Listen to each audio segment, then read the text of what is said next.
Hey everybody. Sorry the videos are going to be late this week. They're going to be about 2 days behind what I was hoping they'd be. But we had a little issue this weekend. Our young neighbor upstairs put some stuff in his washing machine that kicked the door open and flooded our ceiling. So we've had to deal with that this weekend. So it set us a little behind. But I figured I'd show you what had happened here. As you can tell, we've had to cut a big old hole in the ceiling so that the drywall could dry out, but all of that, as well as this here, is all going to have to be replaced.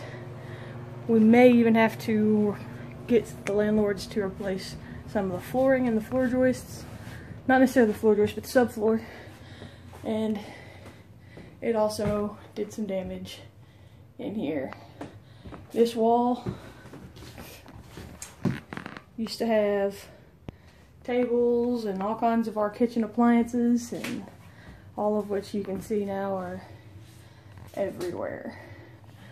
So we had a little mess that we had to deal with and clean up, but we'll make it through. So hopefully later this week contractors will be in to get everything situated and get us back to where everything's pretty normal. So, but anyway, let's go down to the shop.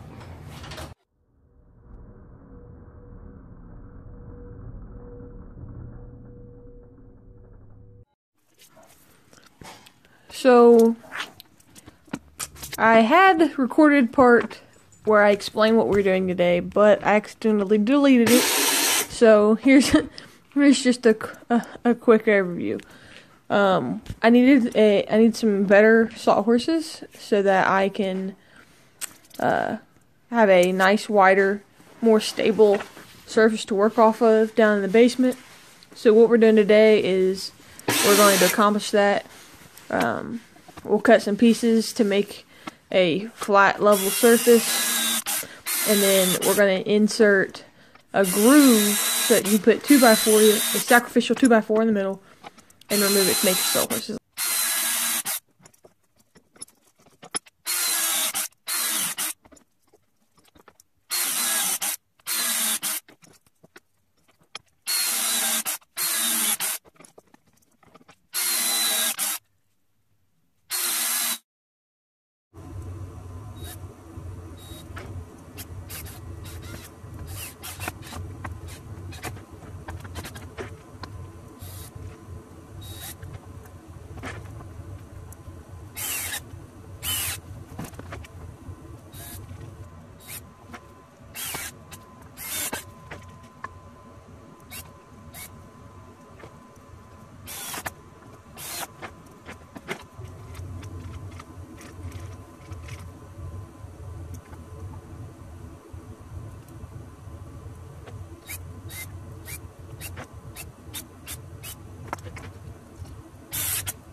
So as you can see, this is what we are trying to accomplish today. We've made a wider platform for our sawhorses overall. We've also made it to where you can insert a plywood sacrificial piece, so that way you don't tear down and can continue to ruin your sawhorses at all times. And so the main part of the sawhorse will last you a lot longer, because you can just interchange the middle section like this. And it comes out, and now you just have a nice flat work surface, which I'll show you one of the reasons why I wanted this. As you can see, I needed a place to set my router table when I'm not using it. And sometimes I actually prefer to use it just where it's at, because now that I've got the wider surface, I don't have to move it around as much. I just have to move it if I need my sawhorses, which I don't need very often down here, since I've got my table. But with a wider surface, it's a lot more stable, and I feel a lot more comfortable using it and storing it right there. Less likely for it to fall over and get damaged. So, well, everybody, that's it for today. If you like our videos, give us a thumbs up. Don't forget to subscribe, and we'll see you next time.